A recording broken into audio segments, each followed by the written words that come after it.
ekuseni ngibingelele umfundisi noma umfundisi, ngibingelele abafundisi bonke abakhona, ngibingelele abobaba bonke, ngibingelele insizwa ezikhona, ngibingelele abomama, ngibingelele ney'ntombi ezikhona nabantwana bonke egameni elinamandla lokufika wethu uJesu Kristu ongowaseNazaretha. Amen. Obingelelayo ngaphambi kwenu ubaba Tshabalala abangamazi omthandayo uNkulunkulu. Ngizowenza inkonzo yezivakashi ukhulu ukuzoba abazalwane. Ngizocela abasivakashele enemizi yabo. Amen.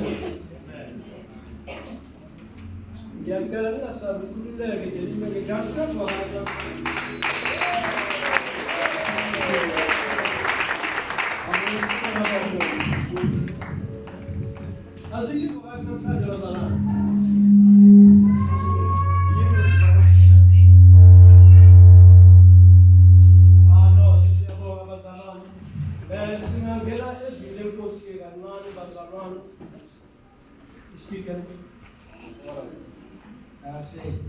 Be right now.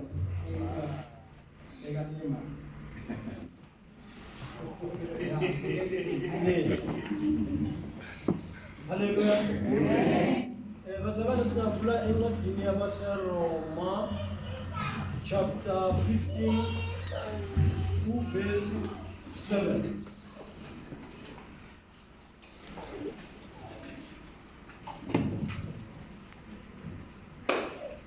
Lokho yamukelanani yekaloko noKristu wasamukela ukuze kudunyiswe uNkulunkulu. Hallelujah. Bazalwane namhlanje singadisi bethe manje ya izinto azizwakali kahle zokushina nebheke yalahleka bazalwane izwi lenkosi lapho kwabaseRoma uNkulunkulu uthi masamukeleni ngoba abantwana abasivakashelayo enkonzweni njengoba nathi wasivakashela uNkulunkulu empilweni zethu sathola umusa. Ngaleyo ndlela-ke nathi masikamukele ngoba kuwumusa ukuthi uzowazana noNkulunkulu. Akusilula bazalwane kodwa ngomusa kaNkulunkulu sizithola sizingenile nathi simdinisa nabo. Masibamukele sibakhombe uthando ngoba masibheka kuyo incwadi yaseLapha kumaRoma 8 I think verse 35 uthi ngabe yini eyosihlukanisa nothando kaNkulunkulu?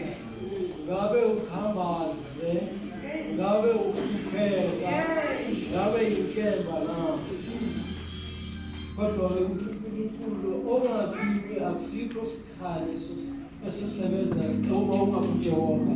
Manje angazi namhlanje bantwana basekhaya bakhona basivakashele ukuthi umuntu uza la endlini kaJehova ubhekene nasiphi isimo. Kodwa ngithi makathathe konke akunikele kuJehova ngoba uNkulunkulu uyowaziyo izimo zonke ezaziwa nguye, uyowaziyo konke esibhekene nawo. Masithathe lokho udumo sibikelele kuye. Ngiyabonga bantwana boNkulunkulu ukuthi uNkulunkulu abaphe amandla bangasuki emandleni uNkulunkulu asemandleni wayo amakhulu ngoba yena uNkulunkulu uhlala enathi. uNkulunkulu ongawozeli uNkulunkulu ohlala nathi usuku nemini sihamba naye ithemba lethu silibeka kuye. Ngiyabonga ngithi ngathi uNkulunkulu angabasiza uma bakhona noma sebaleki bakhona ukuphuma kwabo kungafani nokungena kwabo.